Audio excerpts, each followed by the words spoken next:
Jangan lupa subscribe channel Pewarta TV.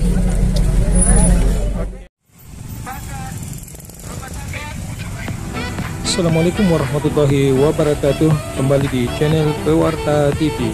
Kali ini kami wartakan terkait Forum Umat Islam Bersatu Provinsi Sulawesi Selatan yang disingkat FUIB menggelar aksi damai di Makassar.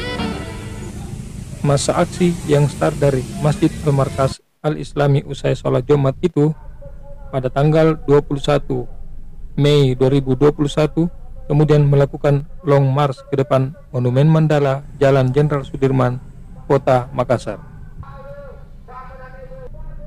Aksi FUIB Sulsel ini sebagai aksi bela Palestina dan aksi menggalang dana untuk membantu rakyat Palestina.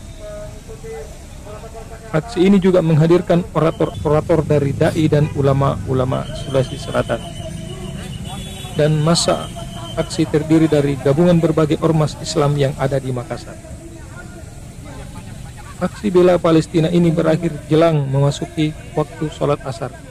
Massa pun kemudian membubarkan diri dengan tertib. Orang-orang yang ada di Palestina sana, mereka menghentikan kebejatannya.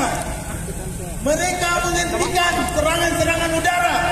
Mereka menghentikan peluru-peluru tajamnya terhadap rakyat yang tidak berdosa. Setuju? Untukmu jiwa dan darah kami, wahai Al-Aqsa tercinta. Allahu Akbar. Allahu Akbar. Allahu Akbar walillahil hamd. Siap untuk melakukan doa. Usaha memperkuat keimanan kepadamu ya Allah dan meningkatkan ibadah kepadamu ya Allah. Berilah hati kami, berilah mulut kami yang selalu menyebut-nyebut dan berzikir kepadamu. Berilah kami kemampuan untuk selalu beribadah yang baik kepadamu. Jadikan kami ya Allah dari masjid ke masjid kami bertujuan agar perjuangan kami Engkau ridai. Ya Allah, jadikanlah kami membenci apa yang Kau benci. Engkau membenci orang kafir dan seluruh penolong-penolong orang kafir dan semua apa yang menjadi menolong orang kafir. Maka berikanlah kami hati yang tidak suka lagi kepada produk-produk Israel. Demikian yang dapat kami wartakan. Channel Pewarta Makassar melaporkan.